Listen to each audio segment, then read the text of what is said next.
Millennials are dying, literally, and no one seems to care. This generation, constantly criticized by boomers and mocked by Gen Z, is quietly struggling to survive. In 2019, millennials aged 25 to 34 hit 128.8 deaths per 100,000, a number not seen since the mid-90s. Then COVID pushed it past 180. Why is this generation facing a crisis no one talks about? What made millennials this way, and who or what shaped their struggles? I'm Josh, and on today's episode of the Infographic Show, we're exploring the psychology of a millennial. Whether people like it or not, millennials are shaping the world. With 72.1 million of them now outnumbering the baby boomers, their impact is impossible to overlook. There is some other good and unexpected data points about millennials. They are the most independent generation in history, not just in recent decades, but in recorded history. 2025 data by Solston shows, contrary to what the boomers, their parents, might think, millennials rank extremely high in self-reliance and autonomy. In other words, they don't just go with the flow, they carve their own path. It makes sense. They're the only generation left in the office who can use the computer without assistance. But a lot of other things in their lives aren't going so well. And it started before they even got to high school. Baby boomers came into the world and the economy under completely different circumstances than millennials, and that created a disconnect. They thought that if you worked hard, you would work your way up, make good money, buy a home, and start a family. And that's just not the reality for their children. In 2022, nearly 16% of millennials still lived with their parents, and at that time, the youngest millennial was already 26 years old. Let's say that you are a 32-year-old millennial who's moved back home with your parents. Over the past year, you've sent out 500 job applications. You started with positions in your field, and then you tried one somewhat related. And now, you're just sending applications to anything that pays. And the worst part? You are a month away from seriously considering an OnlyFans account. Your father doesn't understand why you can't just go introduce yourself to someone at the company, say you're looking for work. 62% of his generation agrees with that tactic, compared to only 40% of millennials. Boomers stayed at the same job an average of 10 to 15 years. Millennials, well, they're lucky to get 3 to 5 years at any one company. Living together also means bringing two very different psychologies under the same roof, especially when it comes to their actual psychological state. Millennials are much more open about their emotions, their struggles, and are not against seeking help. In 2021, a survey of 2,000 Americans, 45% of millennials said that they're willing to seek therapy. Baby boomers? That number barely reached 8%. And that was in a survey taken in the middle of a pandemic. When you would assume that people might need help, perhaps this co-living arrangement is part of what has created such friction between the millennials and baby boomers. It's not just a media narrative. Associate Professor Felix Danbold of the UCL School of Management found that these two generations express a lot more animosity toward each other than anyone else. But while boomers worry that millennials' values will upend their way of life, millennials are worried about something much more practical. They see the older generations refusing to leave their jobs or sell their homes, and it's blocking millennials from building their own future. The result is real tangible damage to their careers, finances, and opportunities. The difference in viewpoint might explain why millennials are so open to addressing their issues.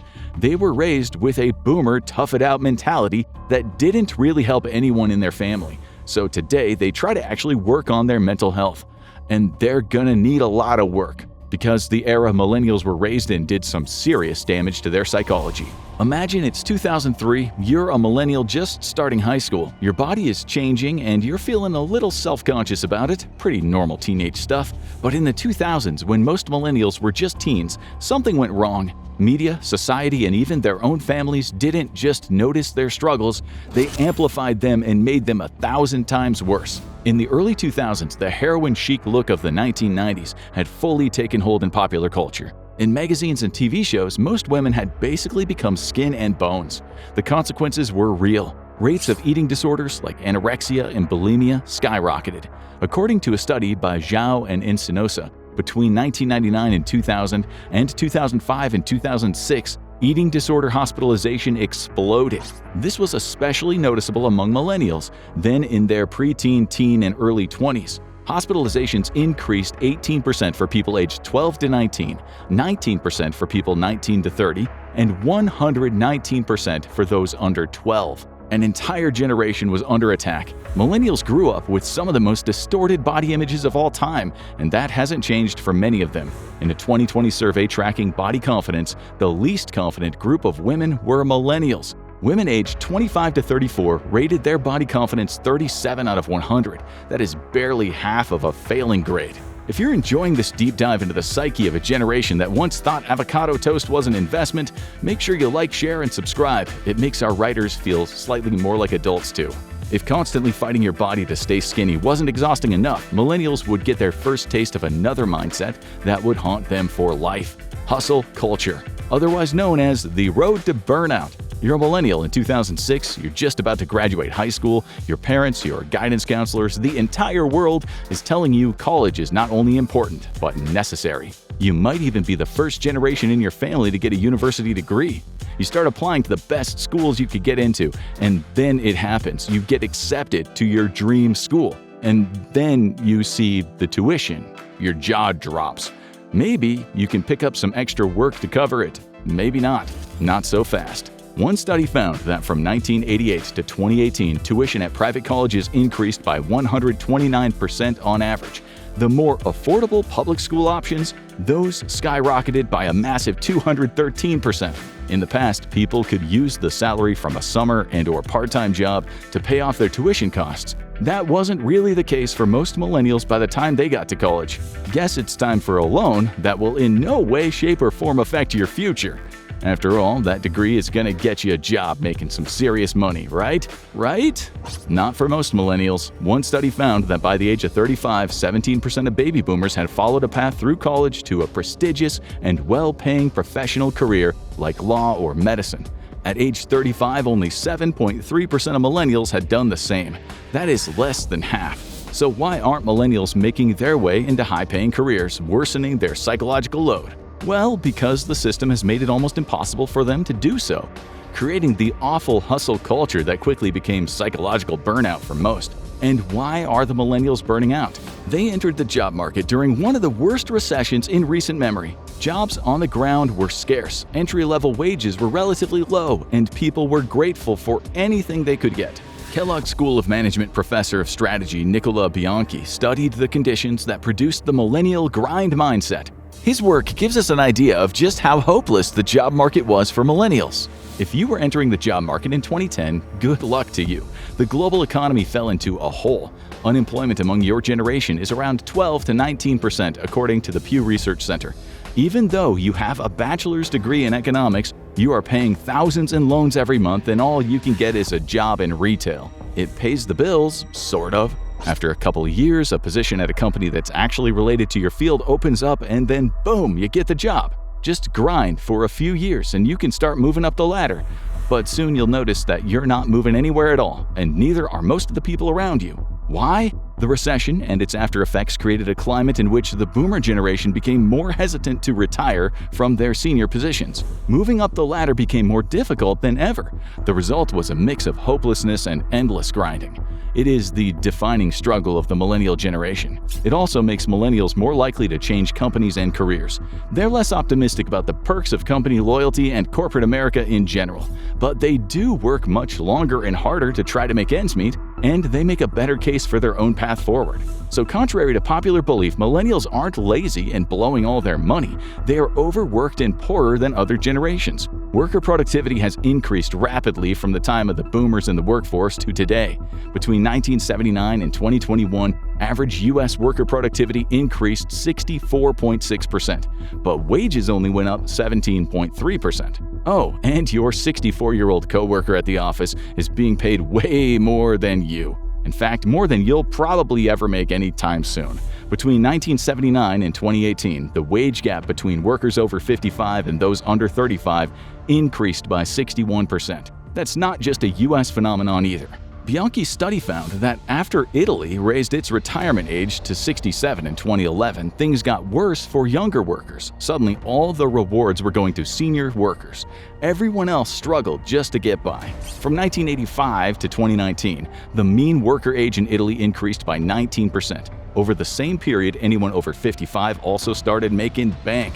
56-year-olds saw a 33% increase in wages, while 65-year-olds saw a 53% increase in wages. But those under 35, their wages only went up by 14%. The difference in mean wages between older and younger workers almost doubled, increasing by 96%. No wonder millennials are ending up completely burned out and much sadder than their boomer coworkers.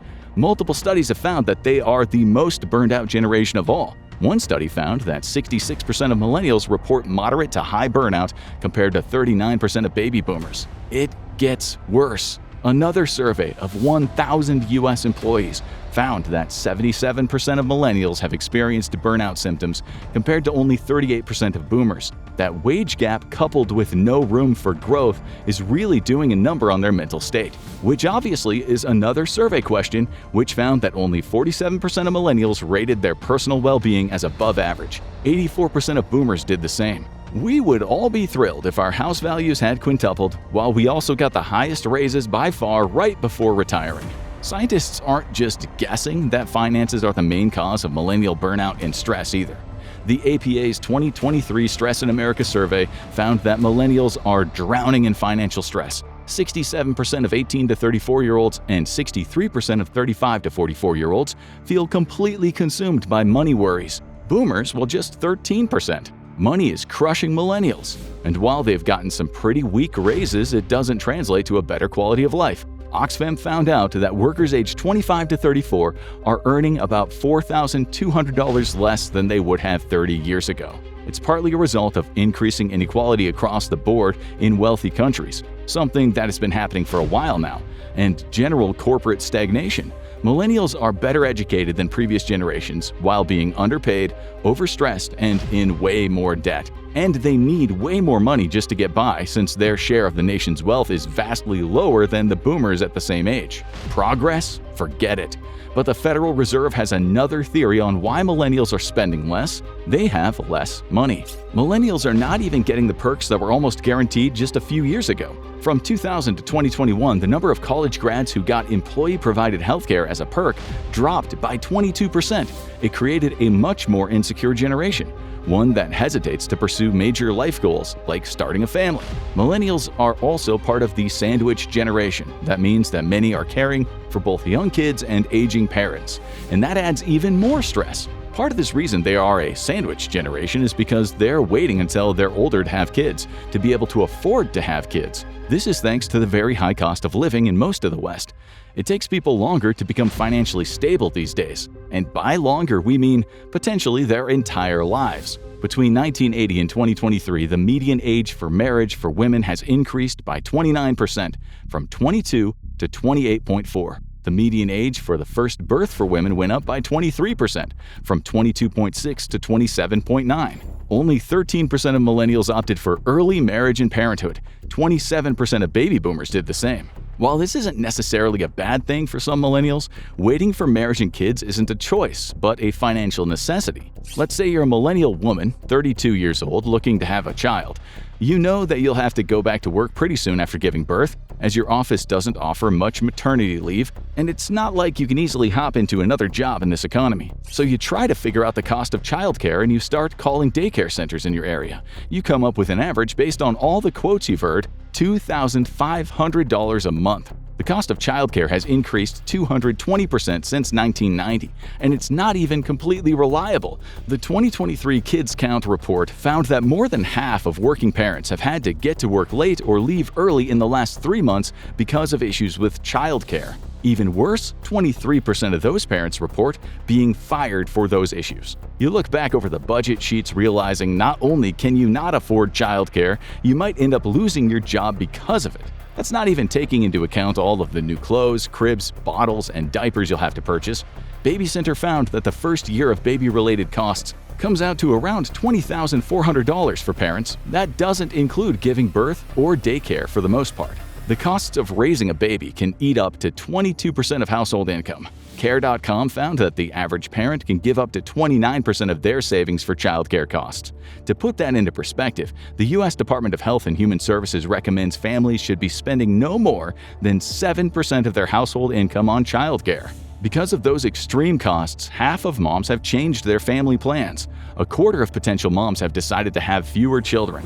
Extreme costs have influenced every aspect of millennial thinking, even one as personal as giving birth. But while a big chunk of the millennials are struggling to get by, another segment is doing better than ever. And that's because inequality has rapidly increased over the years, with the Gini index rising by 25% between 1968 and 2022. That has created a huge gap in welfare within the millennial generation. For example, low-skilled service workers in the baby boomer generation could still look forward to a decent life. 63% of them owned their own homes at the age of 35. In that same group among millennials, only 42% owned their homes. The poorest millennials, around 14% in total, actually have negative net worth compared to only 8.7% of boomers. This huge inequality gap creates fractured communities and resentment, which often translates to crime and violence. Coupled with stricter policing, this has led to a massive increase in incarceration rates among millennials compared to previous generations at the same age. Even though the crime rate in the US has gone down, what does it all mean? Millennials have lost their faith. In 2014, the Pew Research Center found that only 50% of millennials said they definitely believed in God.